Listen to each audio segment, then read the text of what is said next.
Yo, what up nerds? It's the weekend, so of course that means a brand new anime streaming showcase. Thank you as always once again for joining us. This week we're going to look at another bloody series, following in the footsteps of Elfenlied from last week or last episode, depending on how you like to describe it. And I hope that I am pronouncing this right because Japanese is not my first language. Shigurui, or Death Frenzy, as it is roughly translated, or literally translated actually. So we're gonna hop into it. It is a bloody series, lots of blood, visceral action, very slow pacing. So if you're not into that, we'll talk about that also. And then also stay tuned to the very end. I've got a pretty cool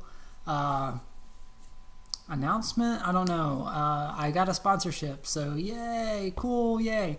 But yeah, we're gonna hop into our new episode, and we will see you at the end.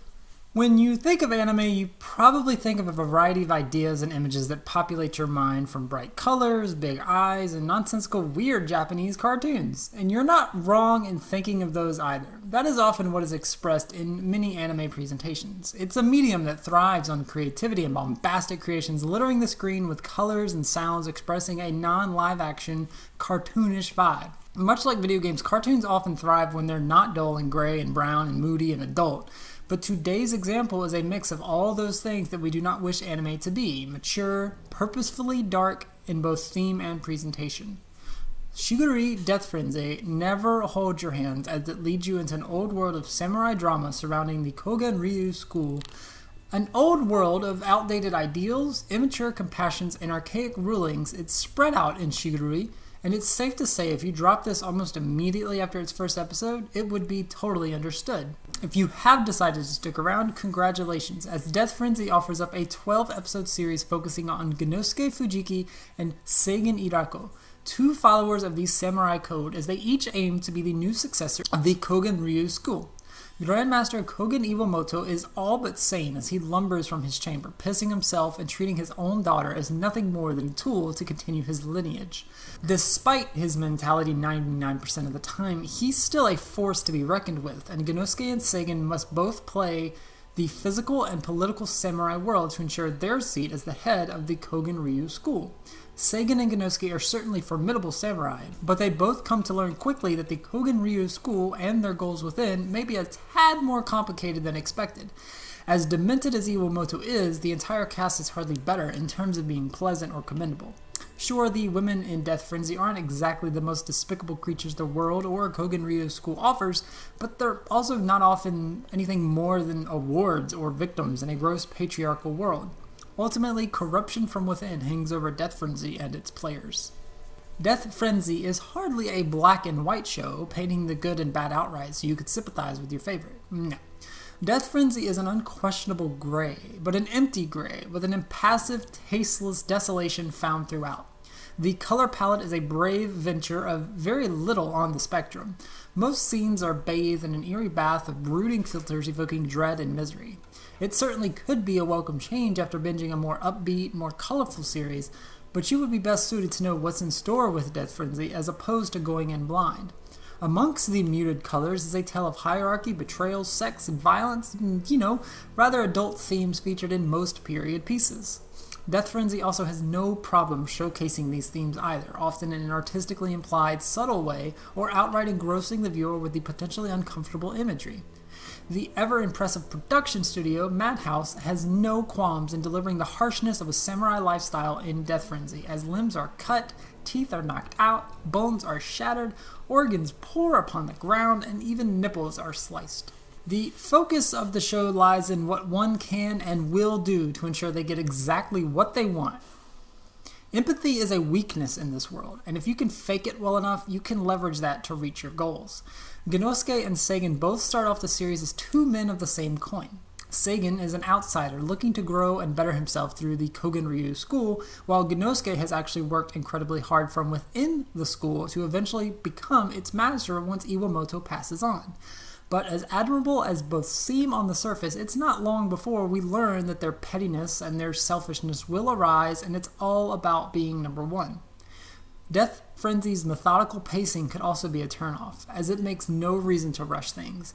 Scenes will linger, moments will last, and it's testing the patience of even the most patient viewer. Additionally, the few times we do get action and bloodshed, it's a terrific presentation of a grounded, more realistic fight. You will not see a character flip through the air, landing various slices upon hundreds of combatants, as most fights are generally one-on-one and incredibly tactical. Swords stay in their scabbard or in position until just the right moment when it's time to strike. Battles are often one-and-done showcases, with sprays of blood and often other body parts cluttering the battleground. Studio Madhouse's attention to detail helps exaggerate Death Frenzy's reality. And finally, as stomach-churning Death Frenzy might be for some viewers, its finale, or lack thereof, might leave many viewers uttering "what the fuck" as the credits roll. The series opens and closes on a tournament arranged by the current daimyo, Tokugawa Hadanaga, to showcase the best fighters around. The first episode is offered up as an introduction to the two leading players, Genosuke and Seigen, both war-torn and scarred beyond belief through their lives, and then the series immediately flashes back to their relatively baby-faced selves to explain how they got here. Seigen is blinded, but is an appreciated fighter, and Genosuke, whose lack of an arm never prevented him from compensating and also becoming an incredible force. Once we learn of their tragically terrible backstories, we never learn of their present outcome, and that's okay. It's safe to assume this could be the final fight for one of them, as the tale up to this point has been pushed by both competitors to a point of no return. Unlikely though, as the manga still continued past the anime's finale, so that's just my own interpretation. Death Frenzy has earned its reputation as a hard-to-watch series, and I'd understand not wanting to give it the time of day. But I also feel it's an important show in the medium and an industry as a parallel to a lot of other content. It's not the best at what it does, and I'd say a show like Berserk is infinitely better at presenting a bleak, mostly morally bankrupt representation, but Death Frenzy doesn't falter in doing so either. If you're up for a gross, bloody downer of a show, rife with plenty of artistic merit and certainly intriguing premise and storytelling device, be sure to give Death Frenzy a go. Just remember, it is not a happy show. There is little redeemable here in characters and story, and it's viscerally brutal throughout. You may walk away feeling like you need a shower. But if you are still up for it, you can find it on Hulu. Funimation has the sub and the dub, and if you actually look on YouTube, Funimation has made this one of the series. It's readily available through YouTube as well. So there we have it. Brand new episode of Anime Streaming Showcase. As always, as I said at the beginning, thank you for watching. We do appreciate it. I enjoy making these stupid little things. They're fun, and I love sharing more anime ideas and shows that I feel you could be watching, you should be watching, or you may want to skip over. I do think Death Frenzy is a worthwhile show if you can stomach it, if you can get in the mood for it. If you are not in for anything that I described, I totally understand turning the cheek and not watching it and watching anything else. It's totally okay. It is not a show for everyone. It is a very almost niche inside of a niche idea. So if you turn it away, I won't be offended, but I say at least I say it's a 3 and stay series. If you can watch the first 3 episodes, that'll determine whether you want to stick around or not, because the first episode is certainly just an introduction, and then the second episode is really where it starts to tell its tale. So, and then by the third, if you're not into it, it's okay. But the big news is the sponsorship. Yay! It's Green Man Gaming, actually. Has allowed me to join up with their partner program, and so what you can do is in the description there's going to be a link. You can go to their website, and when you buy things I get a little bit of a kickback, so it's kind of cool. You can go there now actually and save 10 to 20% off select games. Games like Far Cry 5, which is coming out next year, but you go and pre-order it and get it for $56, and this is all USD, so I can't speak for other countries, I'm sorry. But games like Far Cry 5, Assassin's Creed Origins, even Cuphead is on there. You can get that one actually 20% off, so you can get it down to $16 and enjoy one of the more brutal games to come out in this year, if not the last 10 years. I love that game. I love its aesthetic, but Jesus Christ, I do not have the patience for some of that stuff sometimes, and I have not broken a controller, but I've become very close. But Cuphead is fantastic. I wouldn't be surprised if it's a game of the year for many people in the closing months.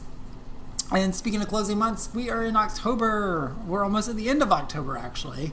And that means only a few more months that I can do my ass before we start 2018. And I'm trying to maybe do like a best of at the end of the year because I've been doing this for a year now and I really enjoy it. And I'm glad you guys have been along for the ride. So I'm going on, I'm rambling, and I'm going to wrap this up. As always, thank you very much to you, to the Laser Time Crews, and now thanks to Green Man Gaming for giving me a little partnership, sponsorship, whatever you want to call it. And again, be sure to click the link, save some money, help me out, do good things. I greatly appreciate it. We will see you next time. See you, nerds.